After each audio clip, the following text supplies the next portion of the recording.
Breath of Death 7: The Beginning Reanimated is a remake of an Xbox Live Arcade game from around a decade ago, and while I enjoyed it back then, I was surprised to see it get a remaster. My Steam account shows that it took me just under 6 hours to beat, so it's definitely a short experience. The original game was designed to capture the feeling of turn-based RPGs from the NES era, and this remaster brings it up to about an SNES level with improved visuals and a bit more polish. The combat in the game is simple and not exactly the highlight. It follows a very basic turn-based command menu system, so don't expect anything complex. What adds a bit of variety though is the leveling system, which lets you choose different upgrade paths to alter your character's progression.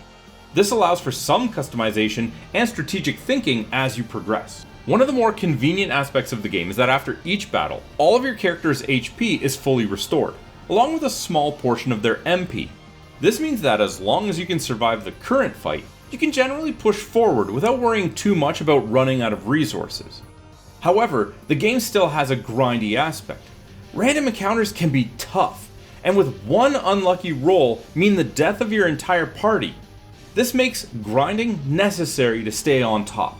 Each area has a set number of random encounters that you can participate in, and when you hit that limit, you're free to explore without being bothered. There is, however, a fight option in the menu that lets you initiate the battles right away and do extra battles above the cap if you want to grind a little bit further. This makes areas near a healing pool ideal for leveling up. Itemization in Breath of Death 7 is pretty basic. The next piece of equipment you find is usually the better one, and there are only a very rare number of times where you'll have to make a choice between items that have slightly different stats, like one might have agility versus HP. Additionally, there are no consumables beyond potions for healing, so you'll need to rely on the post-battle recovery to keep your characters in fighting shape. The standout part of the game that kept me going was the story.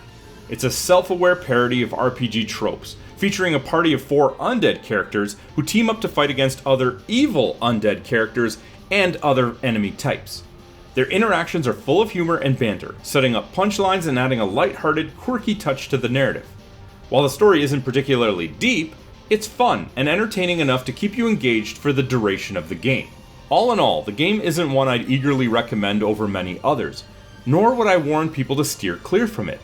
At around $5, there really is no reason not to give it a try if you're in the mood for something short and different.